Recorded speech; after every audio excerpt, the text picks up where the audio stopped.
Have you ever said, I'm my own worst enemy?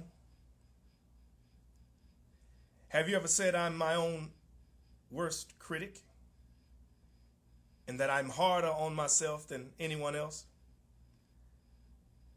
Have you ever said, I'm afraid of failure?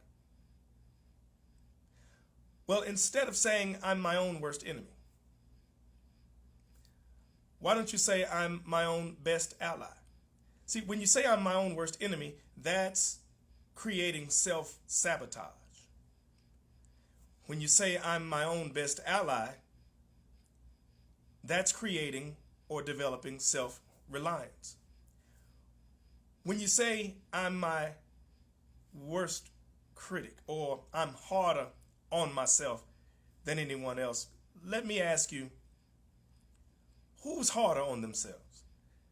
The person who is actually scratching and clawing and fighting and trying to achieve the next tier, actually trying to get better and do better, or is it the person who gives very little to no effort?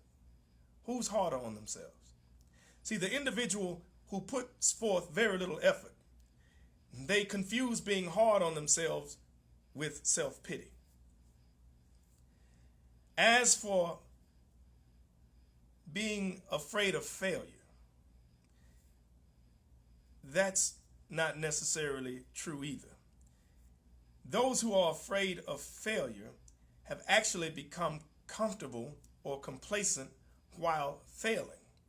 Maybe you are afraid of trying, because if you try, then you might achieve a different truth. See, the only way to actually fail is to accept failure. So don't confuse failure with defeat. Defeat is temporary. We're going to be defeated in life, throughout life. That's a part of life.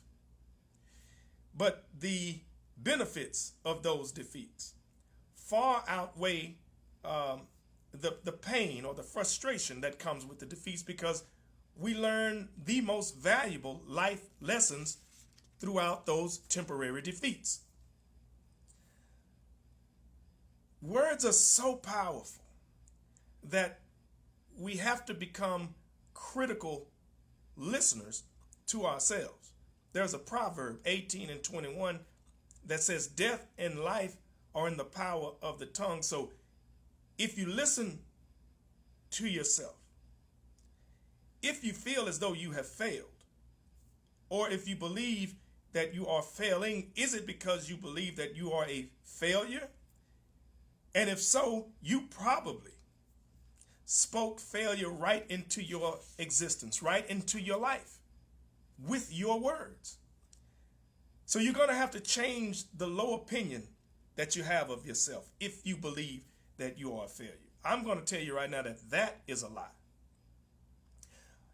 You're going to want to replace the lie with the truth and start accepting that the truth about yourself is that you actually want to feel better, you want to do better, you want to be better. That's the truth. It is not in your nature to want to be worse or to fail. You're going to have to put that lie, because that's a lie, and it belongs in the grave of self-pity. That lie belongs in the jailhouse of self-defeat. Instead of going through life expecting to fail, you need to develop this audacity, if you will, to believe that you've actually already won the battle. And now it's just a matter of going through the steps, practicing these steps towards those success outcomes. You're your own worst enemy. No, you're your own best ally. I'm hard on myself. Not if you're not putting forth the effort. I'm afraid of failure. No, you're afraid of trying, because if you try hard enough, you may reveal the truth. So what are you really afraid of?